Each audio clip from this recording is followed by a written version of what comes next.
कलाम खुदा की खिदमत आज सुबह हमारे दरमियान खुदावंद के खादम बिशप इब्राहिम अजीम डैनियल साहब सर अंजाम देंगे। उनसे गुजारिश है वो खुदावंद की आवाज़ हम सबों तक पहुंचाएंगे।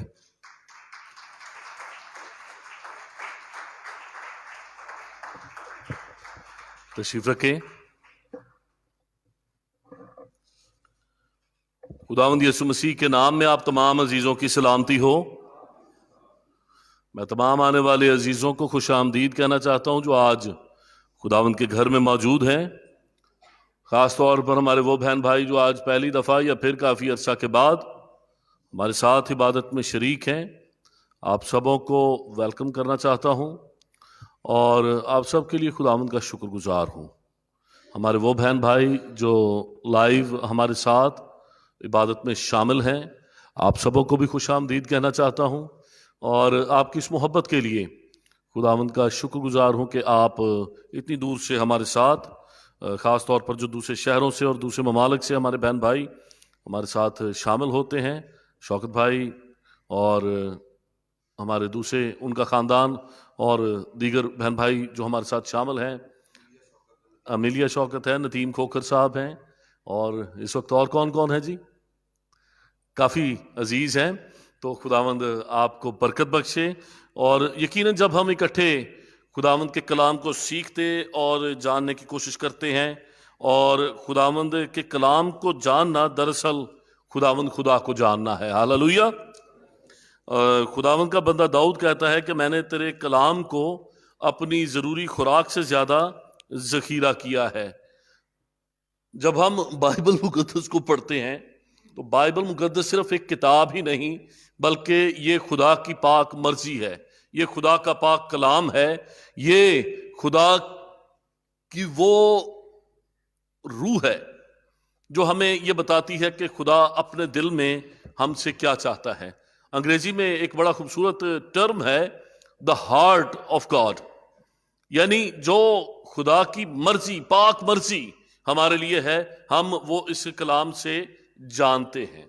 आज मेरे अजीजों, क्योंकि ये नवंबर का आखिरी संडे है और अगला जो इतवार है वो दिसंबर का पहला इतवार होगा। अभी इबादत के इख्तिताम में आपको दिसंबर के जो प्रोग्राम्स हैं क्रिसमस के वो दे दिए जाएंगे और आप सबों के पास वो प्रोग्राम पहुंच जाएगा।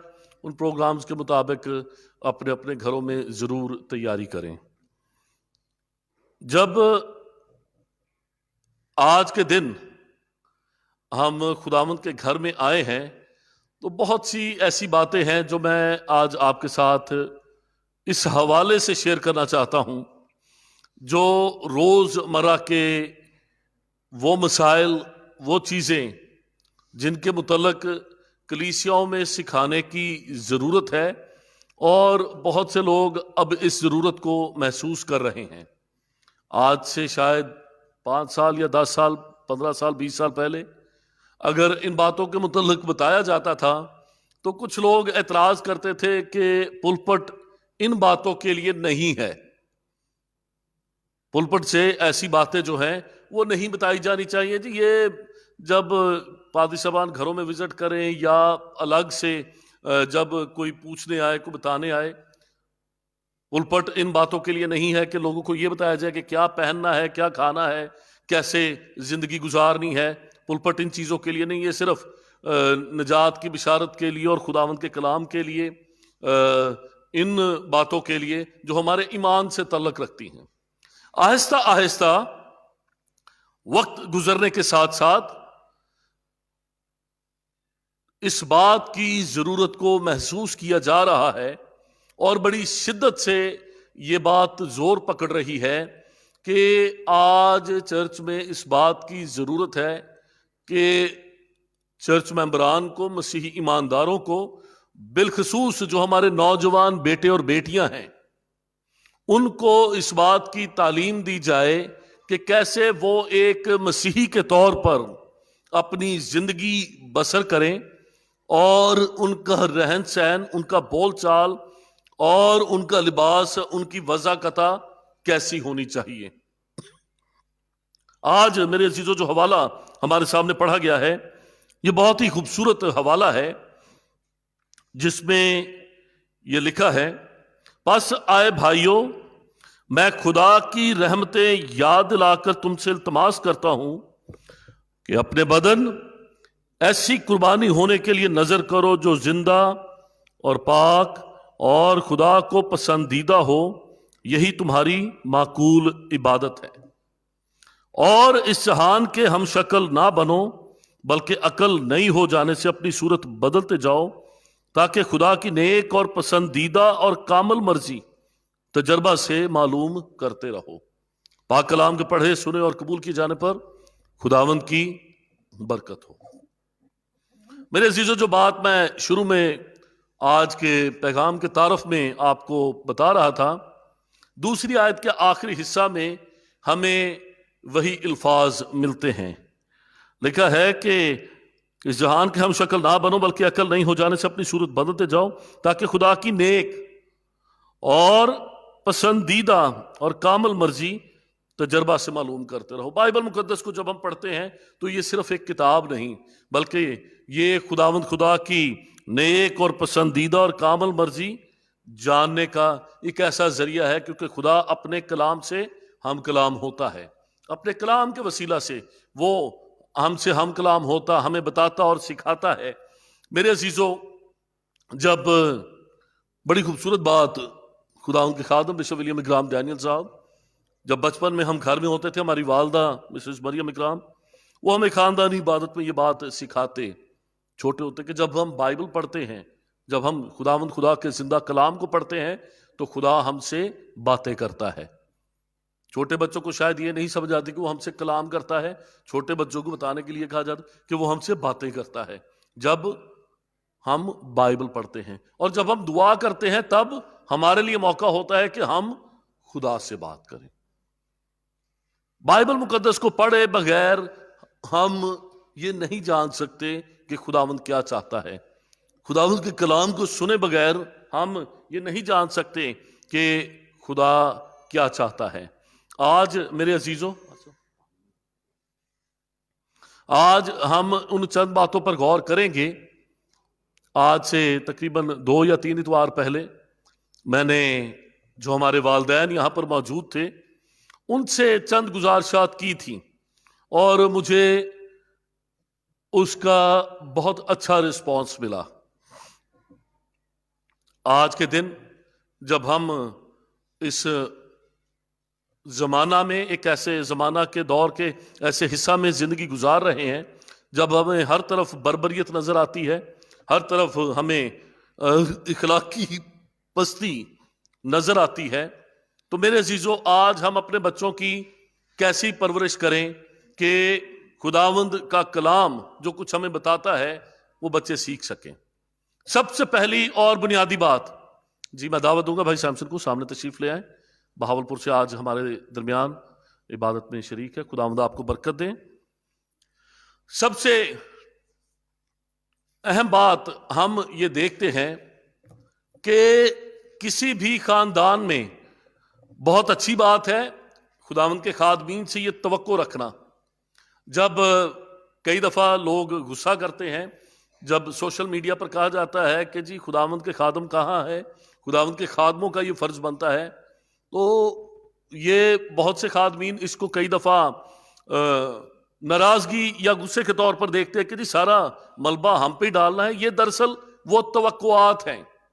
मैं अपने उन हम खिदमत भाइयों से अक्सर ये कहता हूँ कि जब ये कहा जाता है तो ये दरअसल शायद वो तवक्कुआत हैं जो एक आम कलीसिया का फ़र्द खुदावंद के खादमों से वाबस्ता रखता है कि अगर ये मसला है तो वो भी, जैसे हम देखते हैं कि अगर ख़ानदान में कोई बड़ा होता है तो हम हर छोटी बड़ी बात के लिए, ज़रूरत के लिए उसके पास जाते हैं। इस बात से बालातर होकर उनमें से शायद बहुत सी ऐसी बातें हैं जो उस बड़े के इख्तियार में होती हैं या नहीं, वो हमारे लिए कर सकता है या नहीं, या वो करना चाहता है या नहीं, वो अलग बात है। लेकिन कोई ऐसा बड़ा या दोस्त ज़रूर होता है जिसके पास हम हर काम के लिए जाते हैं। हम अपनी ज़रूरतें पूरी करने के लिए भी उसके पास जाते हैं, हम अपनी शिकायत लेकर भी, जब ज़िंदगी से हमें कोई गुस्सा या गिला होता है उसके लिए भी हम उसके पास जाते हैं।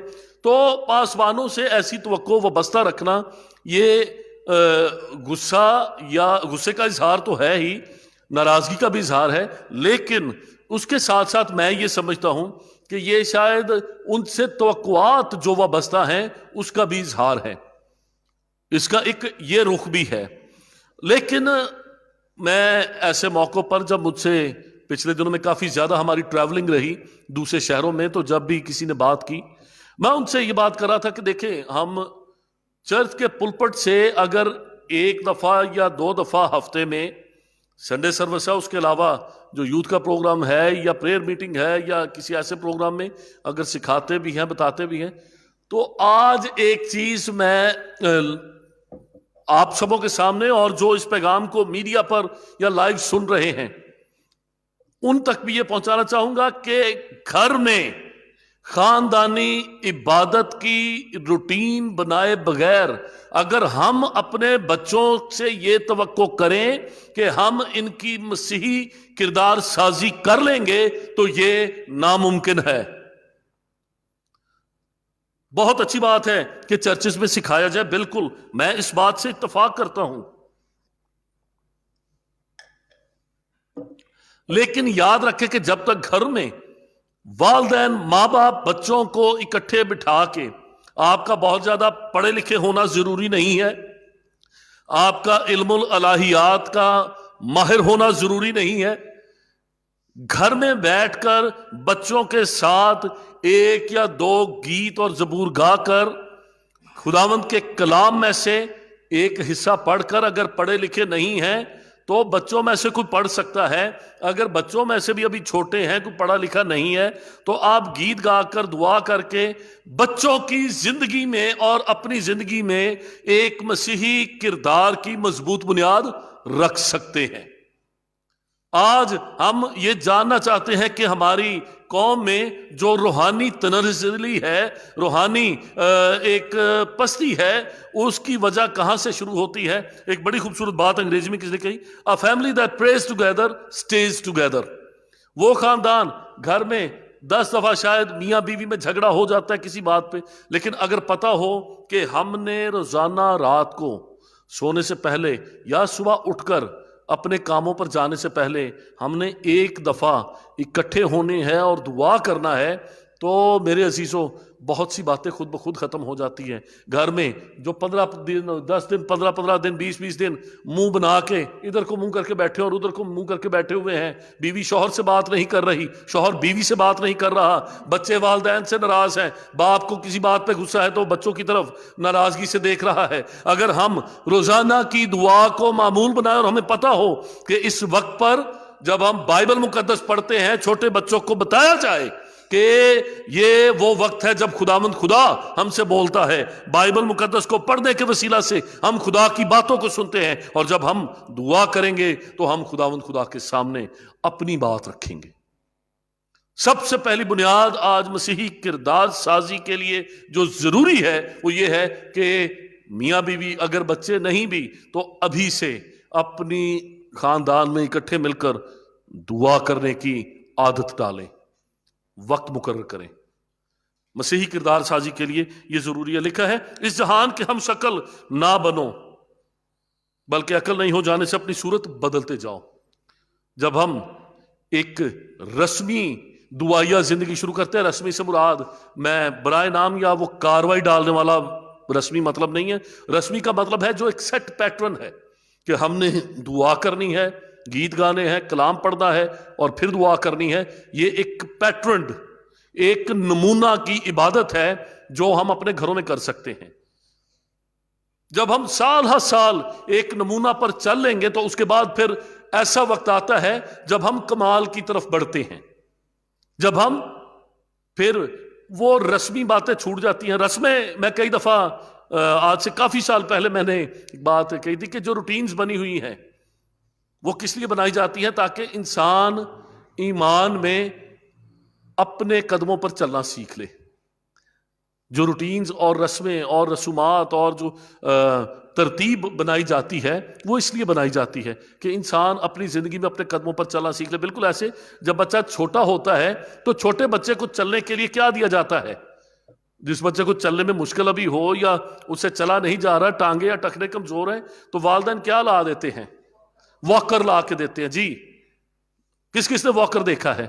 आजकल वैसे मैंने पता नहीं, शायद हमारे बच्चे बड़े हो गए, 10-12 साल हो गए, अभी भी बच्चों को लेके देते हैं, अभी भी लेके देते हैं जी। मुझे बहनें बता रही हैं जी अभी भी लेके देते हैं, वरना मैंने बहुत कम। अब तो छोटे बच्चे अभी चलना नहीं सीखते, वॉकर उनको नहीं लेके देते, उनको एंड्रॉयड टैब लेके देते हैं। अब तो जिस बच्चे को भी देखते हैं, ना कोई वॉकर देखते हैं, ना कोई घोड़ा देखते हैं, ना गाड़ी देखते हैं, कोई गेम, कोई गेंद बल्ला नहीं देखते। सिर्फ एक ही चीज नजर आती है सब बच्चों के हाथ में, वो क्या है? Mobile phone. वो छोटी सी हमारी भतीजी है, बेटी है, वो भी जब हम जाते हो मैं अभी हैरान होता हूँ, 1 साल की नहीं, उसको पता है कैसे आगे पीछे करना है, ऊपर नीचे करना है। और वो जनाब अपनी पसंद के कार्टून लगा के, भतीजा हमारा, वो हम उनको देख देख के हैरान भी होते हैं, कुछ 1 साल की उम्र से पहले ही उनको वो सारा चलाना आता है। और बच्चे मोबाइल बाप को नहीं देते। खैर, दुनिया है, ये तब्दीली आ रही है। बताने का मतलब क्या था कि बच्चों को हम वॉकर देते हैं, बच्चे उसमें चलते हैं, और कुछ देर वॉकर में चलने के बाद क्या होता है, वो बैलेंस करना सीख जाते हैं। और फिर एक वक्त आता है कि वो बगैर वॉकर के। ये जो नमूना की इबादत आपको बताई कि किस तरह से हम खानदानी तौर पर ऐसा कर सकते, जब हम साल हर साल करते रहेंगे तो फिर क्या लिखा है कि अकल नहीं हो जाने से सूरत बदलते जाओ। एक वक्त ऐसा आएगा कि फिर शायद आप, वो बैठना बहुत अच्छी बात है अगर बैठते रहें, लेकिन एक वक्त आता है कि हम खुदा के साथ यगानगत में इसके अंदर बढ़ जाते हैं कि फिर हमें एक जगह पर बैठकर आंखें बंद करके उस रस्मी दुआ को सिर्फ करने की जरूरत नहीं, बल्कि हम खुदा की रफाकत में ऐसे आगे हम चलते फिरते भी खुदावंद से बातचीत करते हैं। जो लोग मुसलसल दुआया जिंदगी गुजारते हैं वो मेरी इस बात को समझ सकते हैं कि फिर हमें हर वक्त खुदा से बात करने के लिए शाम का इंतजार नहीं करना पड़ता, हमें सुबह का इंतजार नहीं करना पड़ता कि अब वो वक्त होगा तो मैं बैठूंगा, तो मैं दुआ करूंगा और खुदा से बात करूंगा। हम खुदावंद के साथ उस रूहानी रफाकत में इतने बुने जाते हैं, we are knitted into the fellowship with God. हमारी जैसे जर्सी बुनाई जाती है, बुनी जाती है, कपड़ा एक तन के साथ दूसरा तन जो है वो मिल जाता है। हम खुदा के साथ ऐसे तौर पर मेल मिलाप हमारा हो जाता है कि फिर हम चलते फिरते बैठते, हम अपना काम भी कर रहे हैं और दिल में दुआ भी कर रहे होते हैं। अकल नहीं हो जाने से सूरत बदलते जाते हैं। मेरे अजीजों, आज जिस खास बात को आपके सामने रखना चाहता हूं अपने नौजवान बेटे और बेटियों के लिए, इस जहान के हम शक्ल ना बनो। रोमियो 12वां बाब उसकी 2री आयत, इस जहान के हम शक्ल ना बनो। हमारा लिबास, हमारी वज़ाकता कैसी होनी चाहिए? बड़ा मुश्किल काम है आज के इस दौर में, खास तौर पर इस ब्रांडेड दौर में। बच्चे किन को कॉपी करते हैं? बच्चों पर, नौजवानों पर तनकीद करना बहुत आसान है।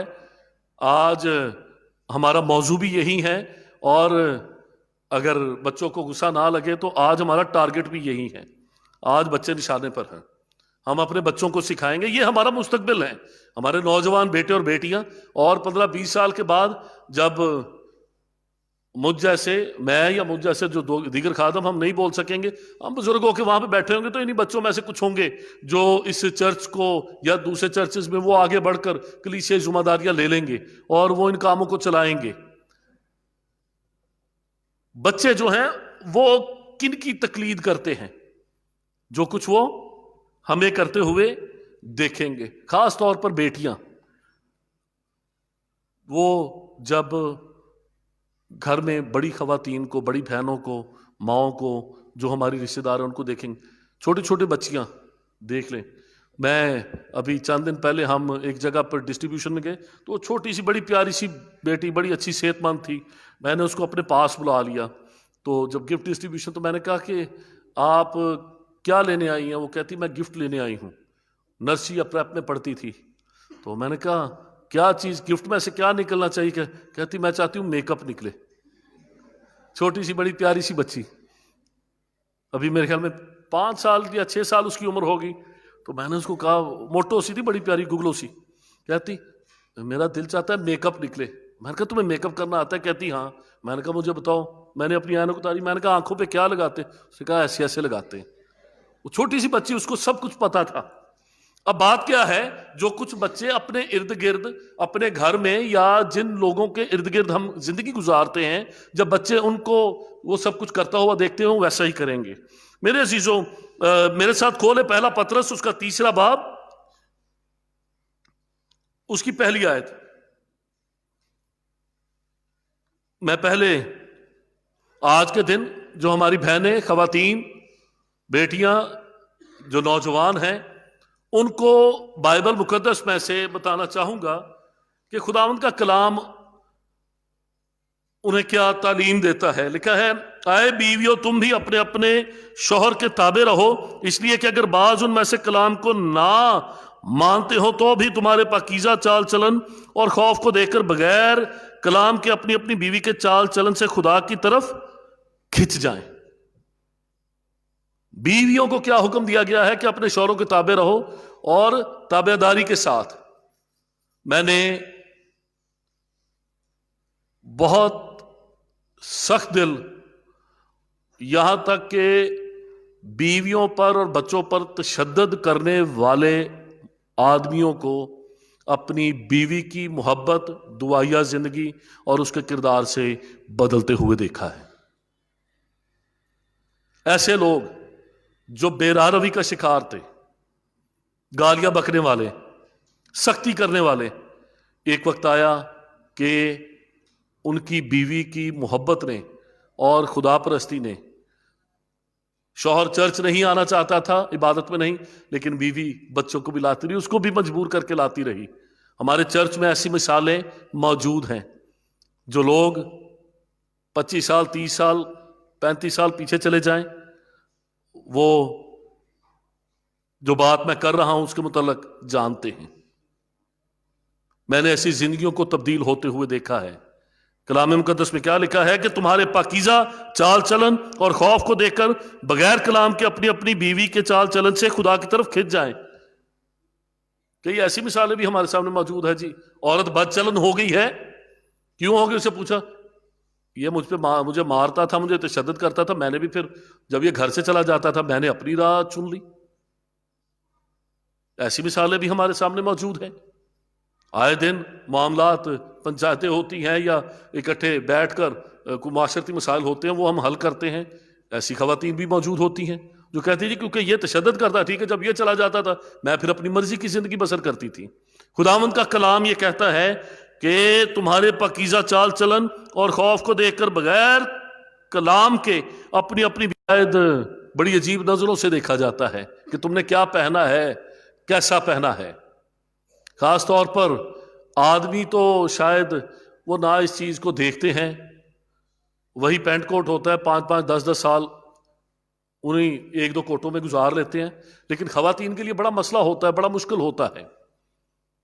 और मुश्किल क्या होता है, उनके पास अगर 50 जोड़े भी हैं, 100 जोड़ा भी है, फिर शादी पर जाना है तो सारे जोड़े देखकर उन्हें कहना मेरे पास तो इस शादी पर जाने के लिए कपड़ा ही नहीं है, कोई चीज है ही नहीं है।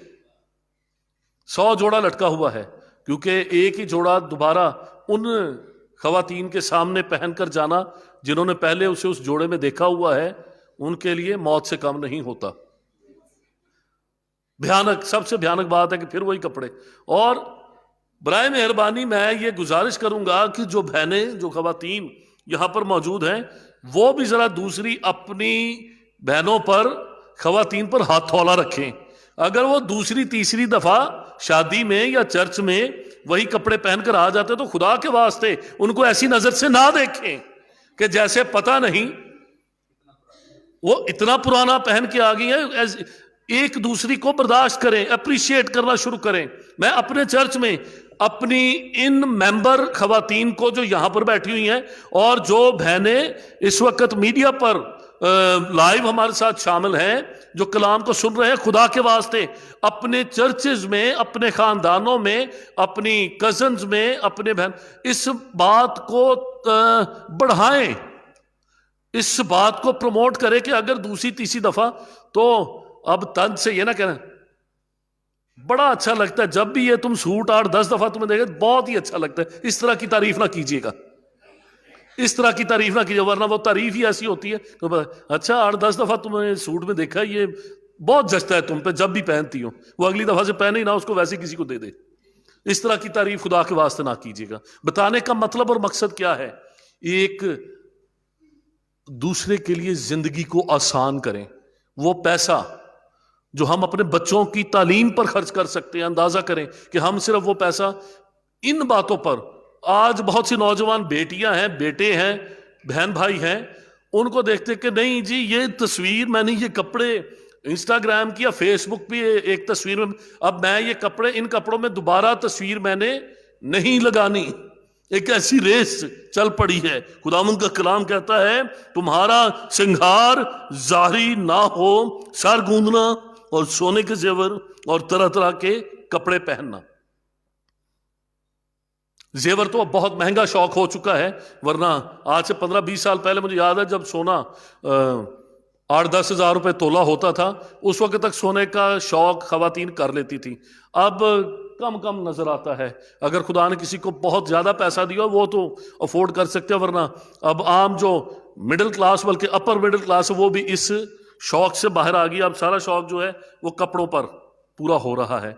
खुदा के वास्ते मैं खवातीन से, अपनी बहनों से और बेटियों से ये गुजारिश करना चाहूंगा, इस रेस से निकालें। ये आग आपको खा जाएगी, आपके घर को, आपके घर के माली हालात को, आपके बच्चों, बहनों, भाइयों, माँ बाप के माली हालात को तबाह करके रख देगी अगर आप इस फैशन के बहाव से, दरिया से बाहर नहीं निकलेंगे। वो सारा पैसा जो आपकी मेहनत की कमाई है, आपके भाई, आपके बहन, आपके माँ बाप की मेहनत की कमाई है, आप वो सारा पैसा चंद ब्रांड के मालकान की जेबों में डाल रहे हैं। अपनी आने वाली नस्लों, अपने घर के हालात पर रहम करें। ब्रांड पहनने में कोई बुराई नहीं है, लेकिन अगर आप अपनी जायज जरूरतों का, अपने बच्चों की जरूरतों का, अपने बहन भाइयों, अपने माँ बाप की जरूरतों का गला घोट कर वो काम जो आपको खुदा के घर के लिए करना चाहिए, खुदा के घर के हिस्सा को पीछे छोड़कर अगर आप ये फैशन, ये शौक कर रहे हैं, तो बराए मेहरबानी इस रेस से बाहर आ जाएं। आप बहुत बड़ी तबाही से बच जाएंगे। लिखा है बल्कि तुम्हारा बातनी, चौथी आयत से, पहला पतरस 3 बाब उसकी 4 आयत, बल्कि तुम्हारा बातनी और पोशीदा इंसानियत हिलम और मिजाज की गुर्बत के गैर फानी राइज से आरास्ता रहे। बड़ी खूबसूरत बात, अगर हम इस बात को समझना, ये जो लफ्ज यहां पर इस्तेमाल किया गया है कि तुम्हारा बातनी और पोशीदा इंसानियत हिलम और मिजाज की गुर्बत, मिजाज की गुर्बत, मिजाज की गुर्बत। जब हम मुबारकबादियां पढ़ते हैं तो एक बात खुदावंद यीशु मसीह ने मुबारकबादी, मुबारक है वो जो दिल के गरीब हैं, जिसका मतलब खाकसार होना। यहां पर जो लफ्ज है मिजाज की गुर्बत, मिजाज की गुर्बत क्या है? सब कुछ होते हुए भी, सब कुछ होते हुए भी खाकसार होना। यह नहीं कि अब इतना पैसा है, जब तक शाम को ये सारा पैसा मैं दुकानों पे लगा ना लूं, मैं इस सब कुछ की शॉपिंग करके ले ना आऊं, तब तक मुझे नींद नहीं आनी। अपनी बर्दाश्त को आजमाएं कि इतना पैसा अगर आपके पास है, इतनी दौलत आपके पास, उसके बावजूद भी आप घर में आराम से टिक के बैठ सकते हैं। वरना मैंने देखा बहनों को सैलरी मिली है, बंदा अपनी तनख्वाह दे गया, वो घर से बाहर अगले दिन काम, साथ ही बाजार निकल जाना है। भाई फिक्र ना करे, अभी भाइयों की तरफ भी आना है, अभी भाइयों की तरफ भी आना है। आज बहनें ये ना समझे कि आज सारी तोपक और रुख हमारी तरफ ही है। लिखा है मिजाज की गुर्बत की गैर फानी आराइश से आरास्ता रहे। गैर फानी आराइश, जो मिजाज की गुर्बत है, ये आपको ऐसी खूबसूरत शख्सियत देगी। मिजाज की गुर्बत आपको ऐसी आराइश देगी जो गैर फानी है। ये नहीं कि पार्लर पे गए, 25,000 का मेकअप करवाया, बाल बनवाए, सब कुछ किया, और फंक्शन के बाद जब आके मुंह धोया तो सब कुछ कहां जाता है? सब कुछ फानी है, सब कुछ खत्म हो जाता है। लेकिन जो मिजाज की गुर्बत है, अपने अंदर कंटेंट होना, अपने अंदर मुतमईन होना, जो खुदा ने आपको दिया है, ये क्या लिखा हुआ है?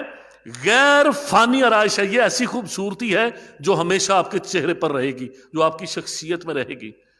एक बड़ी खूबसूरत बात किसी ने कही है कि जरूरी नहीं कि खूबसूरत लोग अच्छे हों, लेकिन एक बात जरूर है कि जो अच्छे लोग होते हैं वो खूबसूरत होते हैं।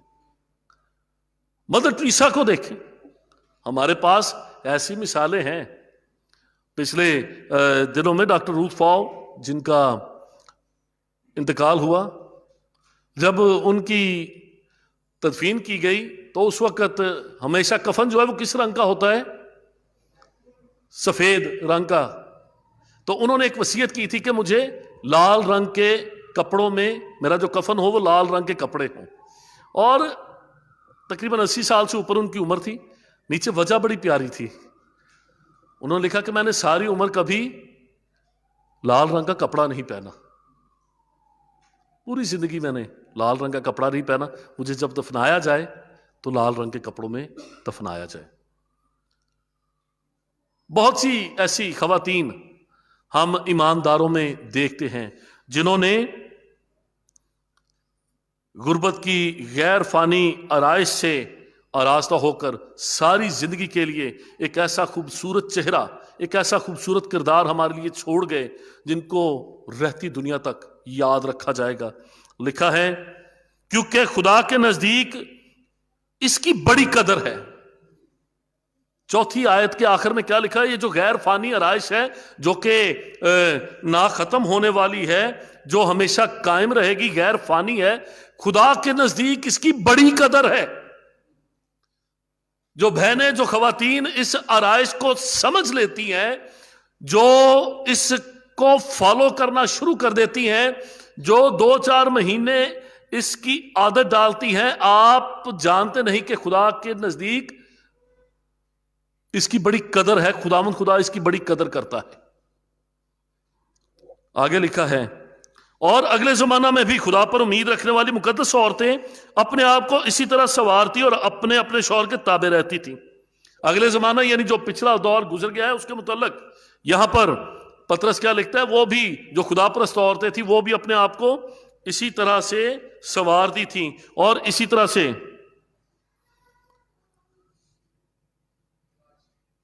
उनके साथ रहती थी। आगे 7वीं आयत में लिखा है, तीसरा बाब 7वां, शोहरों तुम भी बीवियों के साथ अक्लमंदी से बसर करो और औरत को नाजुक ज़रफ जानकर उसकी इज्जत करो, और यूं समझो कि हम दोनों जिंदगी की नेमत के वारिस हैं, ताकि तुम्हारी दुआएं रुक ना जाए। शोहरों को क्या नसीहत की गई है कि बीवियों के साथ अक्लमंदी से जिंदगी बसर करो और औरत को नाजुक ज़रफ, ज़रफ क्या होता है? नाजुक ज़रफ,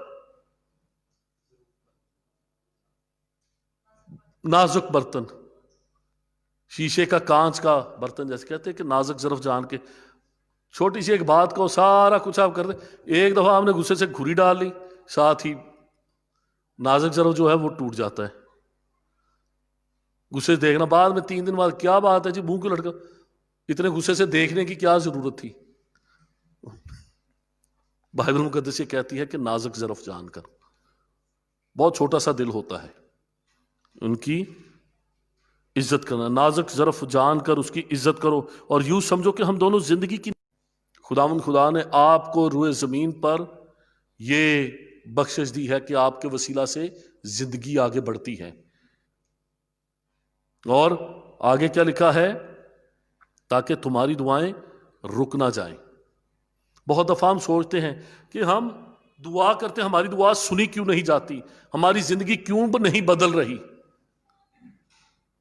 हमें अपनी अपनी जिंदगी पर गौर करना है कि क्या हम दोनों एक दूसरे के साथ यकदिल हैं। बहुत दफा साल हर साल शौहर और बीवी जिंदगी इकट्ठे बसर कर देते हैं लेकिन यकदिल नहीं होते।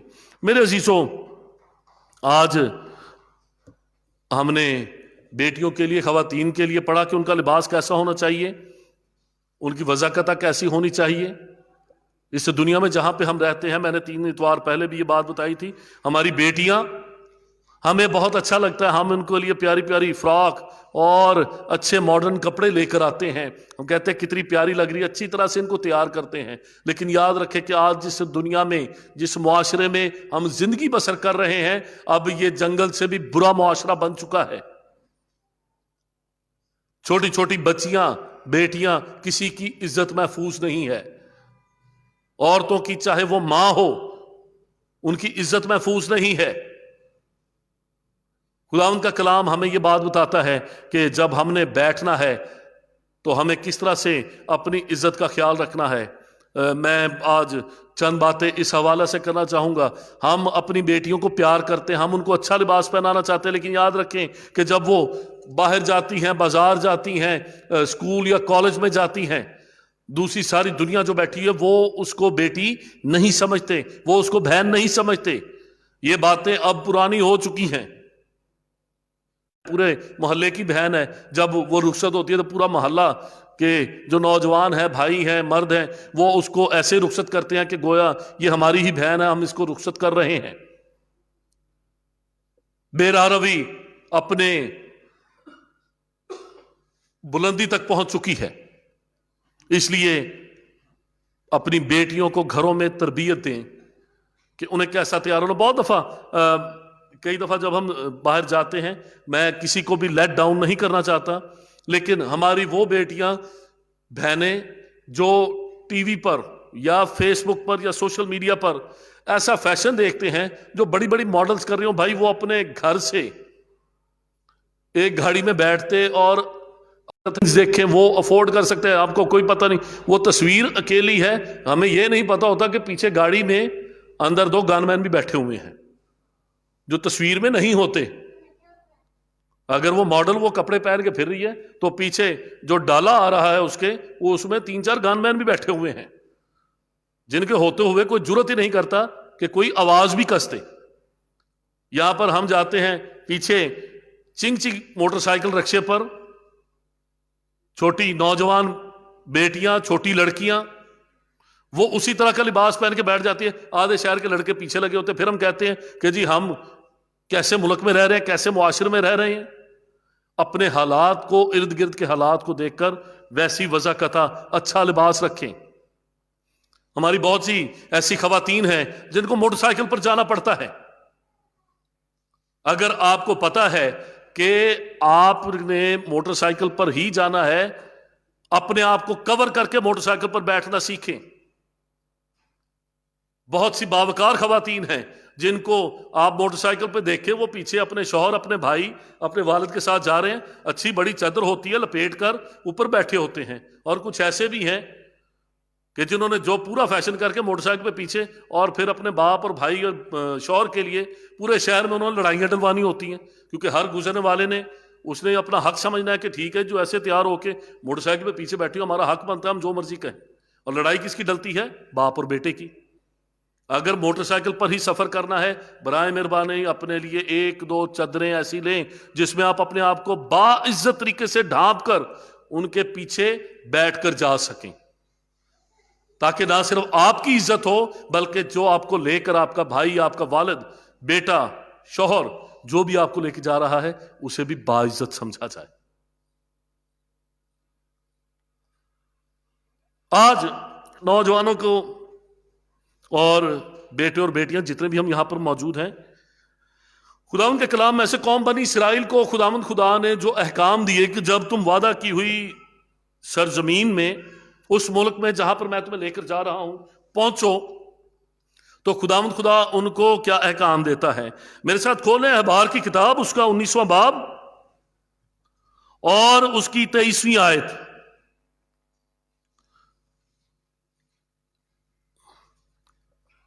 खुदावंद के कलाम में लिखा है, यह सफा नंबर 113 पर पुराने अहदामा में, जो पुरानी बाइबल है, स्टैंडर्ड बाइबल, उसमें 113 पर लिखा है, और जब तुम उस मुल्क में पहुंचकर किस्म किस्म के फल के दरख्त लगाओ, तो तुम उनके फलों को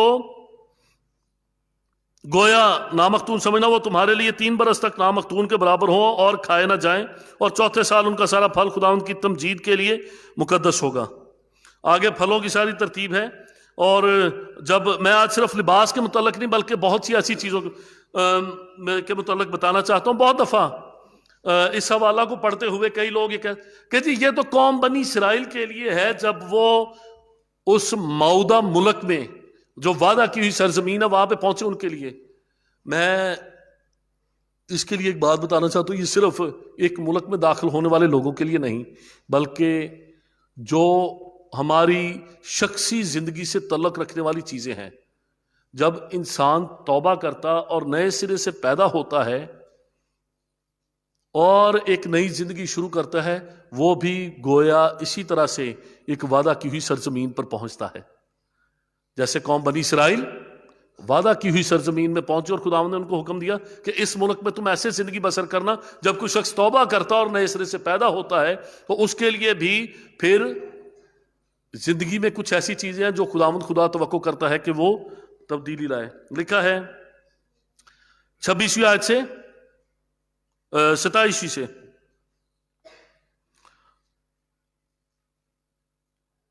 तुम किसी चीज को खून समेत ना खाना और ना जादू मंत्र करना, ना शगुन निकालना।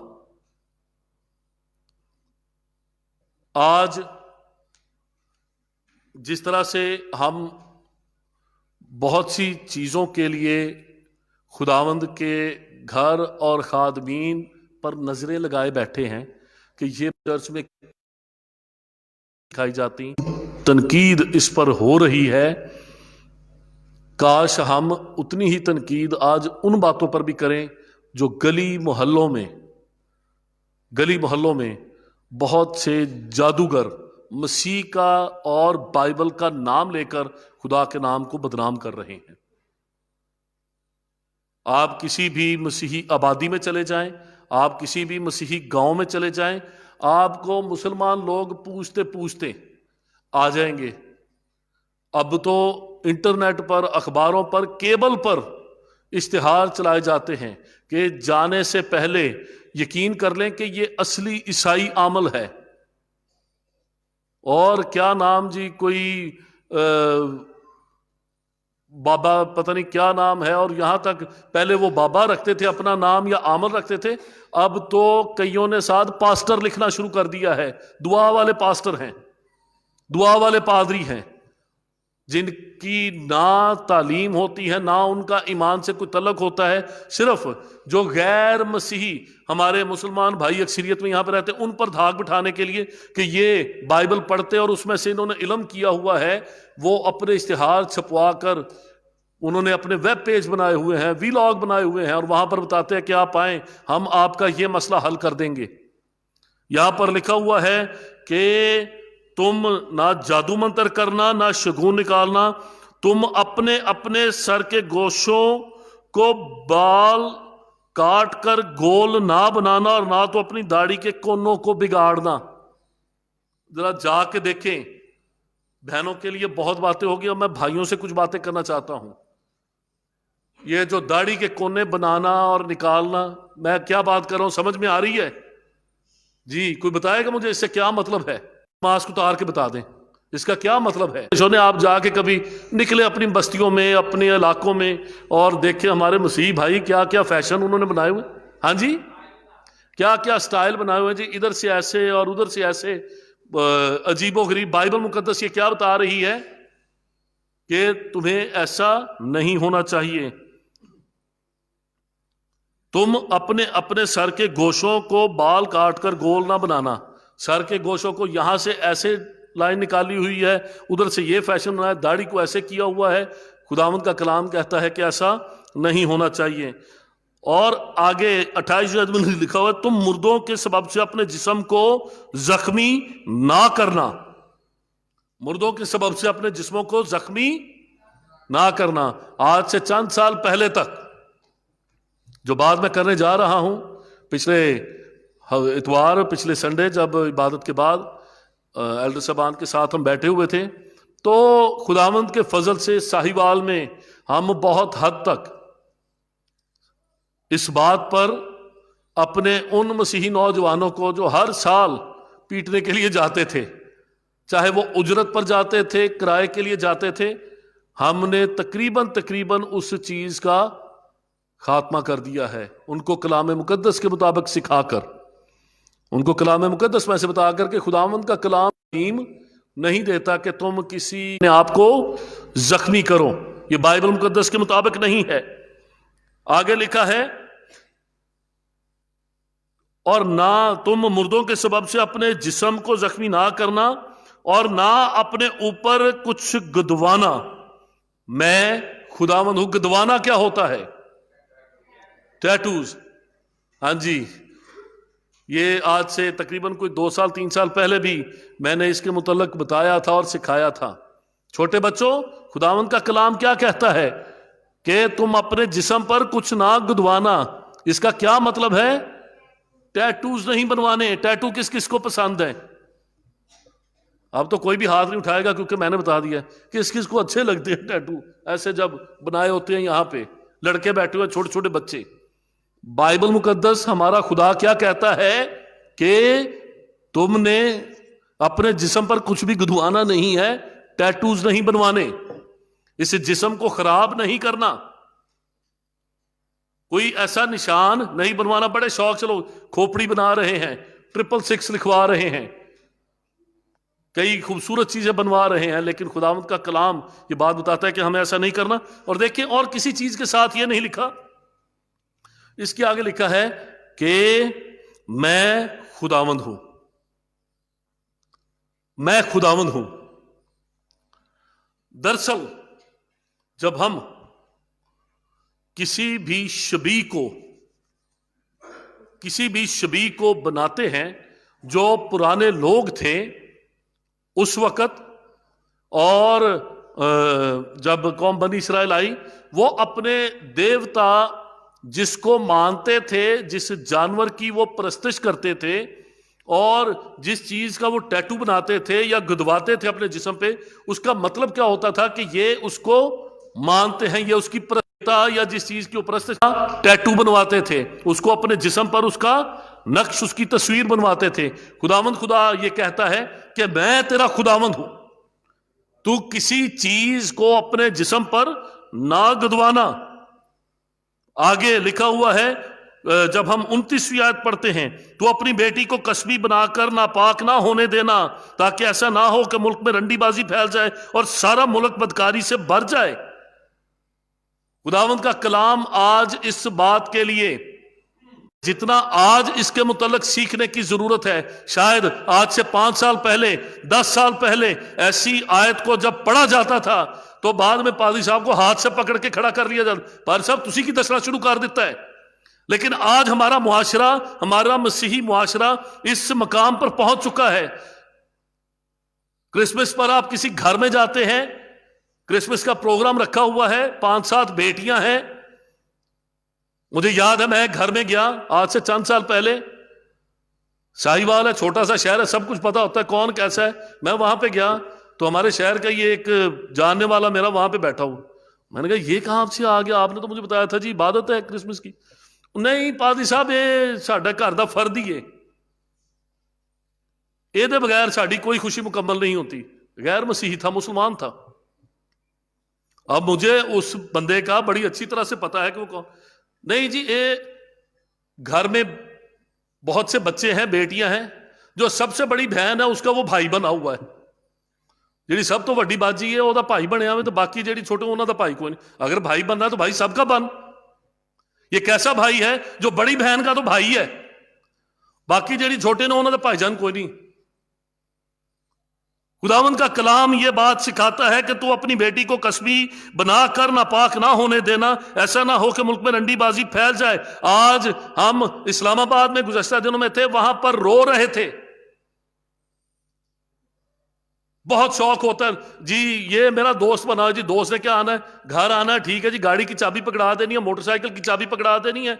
जो दोस्त बना है, जिसका दोस्त है, वो मोटरसाइकिल लेके चला गया चलाने, वन व्हीलिंग करने चला गया, गाड़ी पे घूमने चला गया, और वो घर में उसकी बहनों के साथ बैठा हुआ है, घर में जाके जो बाकी घर में फर्द है उनके साथ बैठा है। जिसका दोस्त है वो आते गाड़ी लेके घूमने चला गया, उसको कुछ चीज यार जल्दी ना आना, तो उधर फड़ा पिंडी जाके फला दोस्त इस्लामाबाद से गया पिंडी, इसके तो 4 घंटे बनने हैं, वो घर में बैठा हुआ है। आज क्या मसीही खानदानों में ऐसा नहीं हो रहा? मुझे इस बात की परवाह नहीं है, किसी को बुरा लगता है लगे, लेकिन मेरे अजीजों, जब तक हम इन इश्यूज को एड्रेस नहीं करेंगे, अपने घरों को इन चीजों से पाक नहीं करेंगे, ऐसी बदकारी को अपने घरों से दूर नहीं करेंगे, और सब कुछ मां बाप को पता होता है। कोई मां बाप ये बताने की कोशिश ना करे कि नहीं जी हमें नहीं पता जी, ये तो ऐसे है।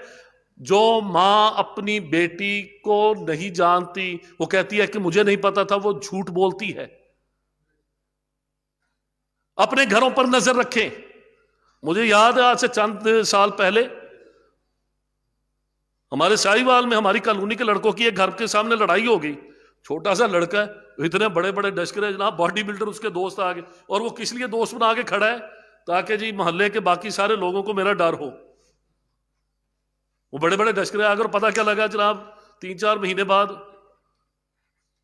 वो जिस चीज की हिफाजत के लिए, बहन की हिफाजत के लिए वो डस्कर बना रहा था कि जी जो यहाँ पे मसीही मोहल्लेदार हमारे भाई हैं जी, कोई ऐसे ना बात करे, ऐसे ना बात करे, वो डस्कर ही बहन को साथ लेके चले गए। मेरे अजीजों, आज अपने अपने घरों में नजरें खुली रखें। अपने घर में ऐसे लोगों को, अपने बेटों को ऐसी दोस्तियों से, अपनी बेटियों को ऐसे भाई बनाने से रोकें। हमारा मुआशरा, हमारी जिंदगियां, हमारी कौम, मसीही कौम पहले ही बहुत बिगड़ चुकी है, इससे ज्यादा की गुंजाइश नहीं है। वो क्या, जब नीलाम घर या इस तरह का वो सवाल कहते हैं अब गलती की गुंजाइश नहीं है।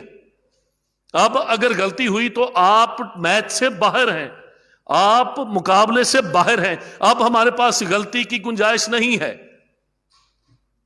जो हमारी आखिरी उम्मीदें, हमारे कानून नाफिज करने वाले इदारे बच जाते हैं। हमारी आंखों के सामने कानून नाफिज करने वाले इदारे एक 13 साल की बच्ची को चुप करके सुपुर्द कर देते हैं। एक आदमी को, जो 45 साल का आदमी है, वो 13 साल की लड़की के साथ निकाह कर लेता है। ऐसी ही डायरेक्शंस क्या नहीं हुई? बाद में हमारे कानून नाफिज करने वाले इदारों को याद आता है कि नहीं, ये तो छोटी उम्र की बच्ची थी, इसको 45 साल के आदमी के साथ नहीं भेजा जा सकता था। कानून नाफिज करने वाले आला तरीन अदारे, जो हमारी आखिरी उम्मीद इस दुनिया में थे, इस मुल्क में थे, वही उस बेटी को पकड़ के उसके साथ रवाना कर देते हैं कि जाओ, और पुलिस को बताते हैं इनको तहफ्फुज़ दो, कोई इन्हें हरासा ना करे। हम कहां जाएं? इसकी इब्तिदा सिर्फ और सिर्फ हमारे घरों से होगी। आज वालिदैन यहां पर मौजूद हैं, अपने बच्चे और बच्चियों की दोस्तियों को खुदा के वास्ते इनकी फेसबुक फ्रेंड लिस्ट चेक करें, इनकी इंस्टाग्राम फॉलोइंग चेक करें। अब साइबर दौर है। अगर आप फेसबुक और मीडिया को चेक नहीं कर सकते तो सोशल मीडिया बंद करवा दें अपने बच्चों का। अगर आपको चेक करना नहीं आता, अगर आप मॉनिटर नहीं कर सकते, जो वालिदैन, बड़े बहन भाई चेक नहीं कर सकते, वो अपने छोटे बहन भाइयों का, अपने बच्चों का सोशल मीडिया बंद करवा दें। कोई नहीं जानता कि वो बच्चे किन कामों में लगे। लिखा है, मैं खुदावंद तुम्हारा खुदा हूं, जिनके सर के बाल सफेद हैं, तो उनके सामने उठकर खड़े होना और बड़े बूढ़े का अदब करना और अपने खुदा से डरना। नौजवान चाहे बेटे और बेटियां हैं, ये तरह तरह के फैशन करना, रंग बिरंगे कपड़े पहनना, बाहर निकलना, खुदा माफ करे, ऐसा एक स्टाइल बन गया है। राह चलते हुए लोग कहते हैं, पता चल जाता है जी, जो लफ्ज क्रिश्चियनों के लिए इस्तेमाल किया जाता है, अगर मैं वो लफ्ज यहां पर इस्तेमाल कर दूंगा तो शायद एक तूफान बदतमीजी जो है वो बर्पा हो जाएगा। लेकिन हम सबको पता है कि क्या कहा जाता है। हमारी वज़ाकता स्टिकरों वाली जैकेटें और पैंटें पहनकर निकलना, 10-15 जिप्पे लगी हुई हैं, बाल दाढ़ियां, फर्क पता लग जी ये फला जा रहा है जी, पता चल जाता है। ना सिर्फ मसीह बल्कि गैर मसीह भी कहते हैं, खुदा के वास्ते अपनी पहचान दुरुस्त करें। जो आखिरी आयत मैंने पढ़ी है, लिखा है, जिनके सर के बाल सफेद हो तू उनके सामने उठ खड़े होना। आज मुझे याद है, हम छोटे होते थे, इसी जगह पर हमें अपने वालिदैन का तो डर होता ही है, अपने बुजुर्गों का तो डर होता ही है।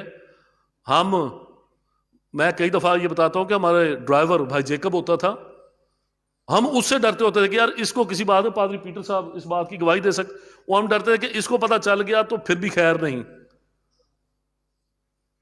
और मोहल्ले के जितने बुजुर्ग होते थे और सबसे बढ़कर, क्योंकि वो दिन रात मोटरसाइकिल पर आया जाया करते थे, हमारे एक अंकल जी पादरी साहब थे, वो सबसे ज्यादा डर हमें उनका होता था कि इन्होंने कहीं देख लिया, वो सारा दिन शहर में फिरते थे, तो फिर शिकायत पक्की, हमारे घर पहुंचने से पहले शिकायत पहुंच जाएगी।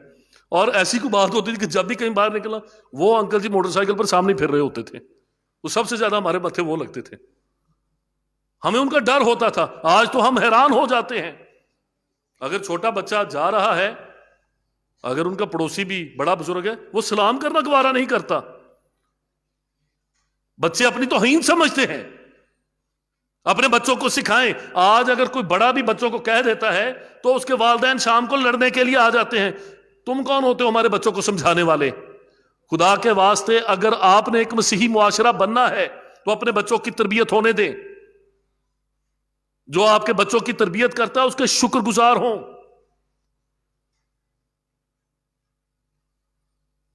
पादी साहब जा रहे होते हैं, लड़के खड़े हैं, सिगरेट लगा के खड़े हैं, दीवार के साथ खंबे के साथ लग के, वो सलाम करना अपनी तौहीन समझते हैं। मैं अक्सरियत की बात नहीं कर रहा, सबकी बात नहीं कर रहा।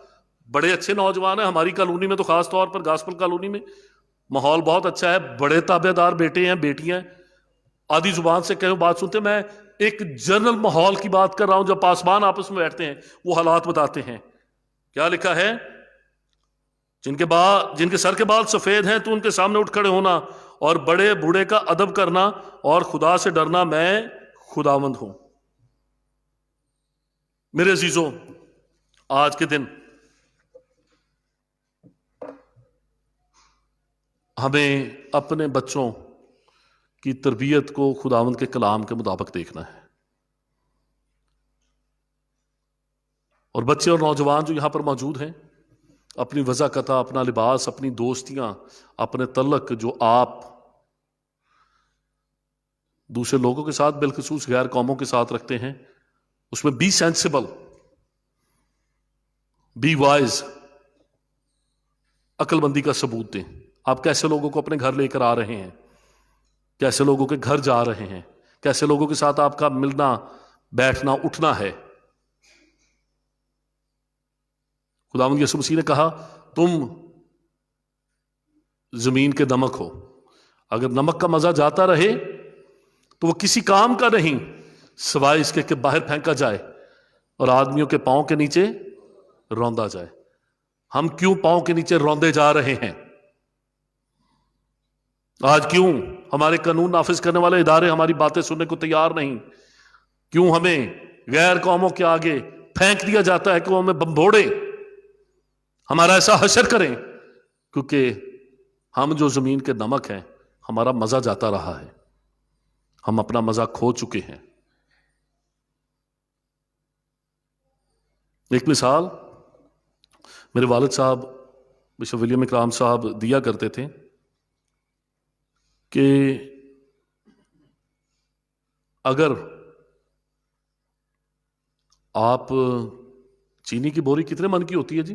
2.5 मन की, 100 kg की जो चीनी की बोरी है, 50 किलो की एक होती है, एक 1.25 मन की, एक 2.5 मन की। तो उन्होंने कहा कि अगर आप चीनी की एक बोरी में, मिसाल दिया करते थे, पूरी चीनी की बोरी में आप आधा किलो नमक का एक ढेला, नमक का पत्थर किस किसने देखा, नमक का ढेला किस किसने देखा है? हम सब जानते हैं, नमक जब निकलता है तो एक पत्थर की तरह होता है, एक ढेला होता है। अगर 1 पाव या आधा किलो का नमक का ढेला आप 100 किलो चीनी की बोरी में उसको रख दें और ऊपर से सी दें, उसको 5 दिन, 10 दिन, 15 दिन, 20 दिन, महीना, 2 महीने पड़ा रहने दें, क्या वो 100 किलो चीनी मिलकर, 2.5 मन चीनी मिलके उस आधा किलो नमक को मीठा कर लेगी? जी बताएं, क्या आधा किलो चीनी, आधा किलो नमक जो है वो चीनी उसको मीठा कर लेगी? इतनी ज्यादा चीनी है, 2.5 मन चीनी और 1 पाव या आधे किलो का इतना सा नमक का पत्थर है, ढेला है, क्या वो सारी चीनी मिलकर उसको मीठा कर लेगी? क्योंकि बहुत ज्यादा है। जी भाई बताएं, मीठी हो जाएगी? मुझे आवाज नहीं आ रही आपकी। जी बहने बताएं, क्या वो नमक मीठा हो जाएगा? अगर उसको हम महीना पड़ा रहने दें तो क्या होगा? उस नमक के इर्द गिर्द की चीनी क्या होगी? नमकीन हो जाएगी। तुम जमीन के नमक हो। होना तो ये चाहिए था कि हमारे इर्द गिर्द हमारा असर होता। होना तो ये चाहिए था कि हमारे इर्द गिर्द की चीनी नमकीन हो जाती, लेकिन आहिस्ता आहिस्ता इस नमक ने अपना मजा खो दिया है। वापस खुदा के कलाम की तरफ आए, यही हल है। चाहे औरतें हैं, चाहे मर्द हैं, चाहे लड़के हैं, चाहे लड़कियां हैं, चाहे बच्चे हैं, चाहे बूढ़े, वापस खुदा के कलाम की तरफ आए। खुदावंद हम सबों को बड़ी बरकत बख्शे।